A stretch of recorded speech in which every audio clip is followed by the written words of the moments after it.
Hello, everybody, and welcome to this week's HB3 in 30 on the Blended Learning Grant Program, discussing one of our favorite topics, blended learning. My name is Andrew Hodge, and I am the Director of Math Innovation Zones here at TEA, and I'm joined today by Kristen Dobson, our Associate Commissioner of Instructional Strategy. We are thrilled today to discuss one of our favorite topics, which is blended learning. So we want to really root today in a shared definition of what is blended learning, and then dive into the Blended Learning Grant Program with an origin of the BLGP, as we call it, and an overview and a program deep dive before making sure that we have equipped you all with the next steps of how to get involved in the Blended Learning Grant Program. So I want to root in a challenge that is faced by a lot of teachers across the state of Texas, and there's a ton on the shoulders of our teachers, especially as we think about all of our kids ready for college, career, or the military. But the fact of the matter is that meeting the needs of all students in Texas classrooms is a difficult challenge. Kids come to us with a variety of prior experiences and varying levels of background knowledge. So in any given classroom, you can have students that are bored, lost, somewhat familiar, and finally a handful of kids that are super engaged in the content that the teacher is delivering. And a lot of that really roots in just prior understanding of whatever content that is being presented to the students. One of the reasons why this is incredibly difficult is actually diagnosing that student achievement knowledge is incredibly difficult. If students, especially in a subject like math, are missing a building block, they can't move on to the next level of content. So you see in any given classroom, you may have a student that is really highly engaged, but some students are still wondering what the heck is going on. And diagnosing, figuring out where these students are, is incredibly difficult for teachers. Let's say a teacher is able to diagnose students. Building differentiated lesson plans to meet that student where he or she is and then take them to where they need to be is incredibly difficult, especially given the realities that most of our teachers teach multiple periods or perhaps different subjects. Creating these differentiated lesson plans takes time and energy, and it's just really difficult to sustain. If a teacher is able to build that strong differentiated lesson plan, things come up in the moment. There's classroom management, there's managing student misconceptions, and the fact is keeping these students all on a path towards growth is very difficult, and adjusting and executing in real time is unsustainable for teachers. And a lot of times the result is teachers teaching towards the middle range of instruction. And the problem with this is that there's a lot of students that are in our classrooms that get limited with how high they can actually go. And there's a lot of our students that frankly get left behind in instruction. We need to do a better job of supporting our teachers to meet the needs of all students. One solution to help teachers do this is through blended learning. Blended learning is a combination of face-to-face instruction with online learning. We know that online instruction brings a lot for our teachers as a tool to help with instruction. You can quickly diagnose student understanding, differentiate for those students, and then make instant adjustments in real time based on the individual student needs. But the fact of the matter is that online instruction alone doesn't effectively take students to where they need to be. Face-to-face instruction we know is so critical. That leader in our classroom with the human flexibility to make those critical decisions that impact our students, that emotional support, face-to-face encouragement, and frankly the love that our teachers have for our students, it's absolutely critical in taking all of our students to where they need to be. So blended learning is a solution to really meet all of our students where they are and effectively build in the gaps and create that differentiated path to academic achievement. Technology and the online component of this really helps teachers to diagnose prior understanding for students. So given a simple diagnostic, a teacher can look at the data and say, this is where my students are, this is where they've grown, and this is where they currently are with regard to grade level achievement. Another benefit of the software component of blended learning is that the software programs can deliver customized student plans to the teacher so that the teacher not only has assistance in creating that customized individualized plan for each student, but can do that for all of their students because they're leveraging that online component of blended learning, and so that they can actually create an intentional plan for all the students that they serve in a given day.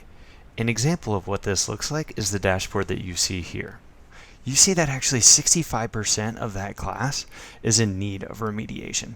This is really powerful information for that teacher to have. So the teacher can take this and say, you know what, I'm going to create a differentiated academic plan for my students based on this information. And so, for example, that teacher can say, hey, you 45% of the class, you're going to go on independent, individualized instruction on online learning, while I take this small group and remediate instruction based on the data that the diagnostics showed me. And what's also nice with this is that the teacher can use the online platform to make instant adjustments in execution for their students. So it's real-time data that allows the teacher to understand where each individual student is, and then the teacher in the moment can make that change to help take that student to where they need to be. Blended learning is a solution to allow teachers to reach all kids all the time and in a sustainable way, and it's backed up by research. In a 2015 study by the RAND Corporation, students in a blended learning environment made significant academic gains in both math and reading. This study also showed that the students, the longer that they were in a blended learning instructional model, made more academic growth.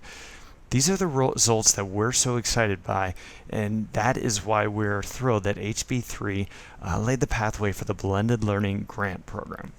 As a result of the Commission on School Finance, HB3 included the Blended Learning Grant Program in order to scale high-quality blended learning programs, and this set aside $6 million annually for grants. The Blended Learning Grant Program has two options that are provided for interested districts. One of these options is Math Innovation Zones. Math Innovation Zones has a focus on kindergarten through 8th grade math improvement with a goal of 8th grade Algebra 1 readiness and participation. In addition to Math Innovation Zones, an option for interested districts is through the non-math blended learning pilots. This uses the Math Innovation Zones model to test what works in non-math subjects. The goal of this, and the non-math blended learning pilots, is to figure out what works so that we can scale that in the Blended Learning Grant Program in the future. So, what does that actually mean for districts? Well, in the coming months, TEA will award planning and execution grants to interested LEAs to support a high-fidelity implementation of blended learning within the districts and schools. In the coming months, over the course of this fall, we will be awarding planning grants to districts. These planning grants are dedicated to the design and planning of the actual blended learning model that will be implemented in the district in the coming school year. The opportunities that exist for districts are up to 25 planning grants of up to $125,000 for these planning costs. These grants will be awarded to both Math Innovation Zone and non-math blended learning pilots. We do anticipate about 2/3 of the grants being dedicated to Math Innovation Zone sites, but we're eager to see the responses from districts. In addition, we will award up to 10 spots within Math Innovation Zones for self-funded districts to participate in the program. These self-funded districts, in addition to the 25 planning grant districts, are eligible for what we call execution grants. These execution grants will be awarded in the spring of 2020, and the funds will be used in order to actually launch that blended learning program in the coming academic year. Again, all 35 participating districts will be eligible for these grants, and they'll be up to $100,000. We'll award the grants based on an evaluation of the plans created as a component of the planning stage of this blended learning grant program. All LEAs are eligible to apply to the Blended Learning Grant Program. TA is going to evaluate the applications on a set of program requirements and priorities, and really based on the attributes of school districts that are a strong fit with the Blended Learning Grant Program.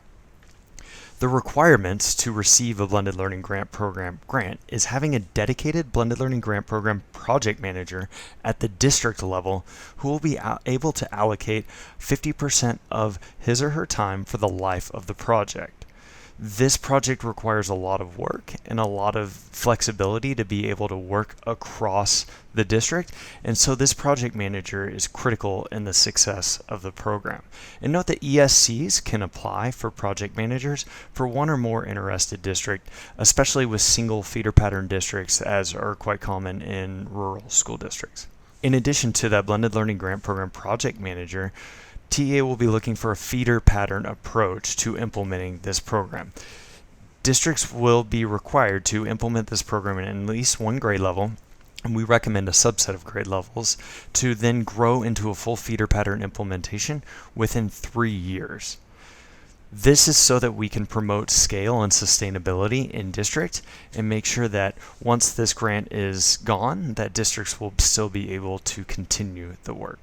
The other requirement is that the district that is participating in the Blended Learning Grant Program is using a research-backed, high-quality online software curriculum program with Math Innovation Zone. Specifically, we have approved those programs already, and with our Blended Learning Grant Program districts, we're eager to see what the districts and the applicants actually propose as their high-quality online software program.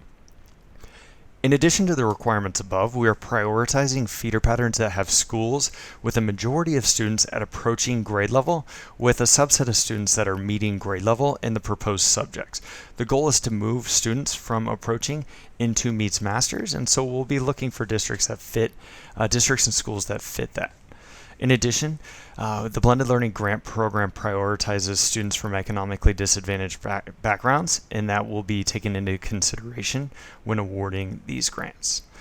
Additionally, we are excited to prioritize districts seeking to add additional instructional days, and this will be further explained in HB 3 and 30 on the extended school year, which highlights some really interesting and exciting options for districts interested in doing this. The attributes of districts that are a high fit for the Blended Learning Grant Program are two.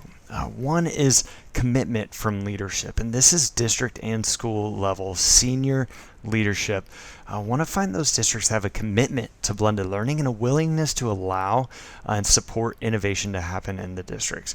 We're also looking for districts that are eager to adopt this process and framework, and they're open to rethinking those district systems. As we mentioned earlier, the project manager is an incredibly critical part of the Blended Learning Grant Program implementation.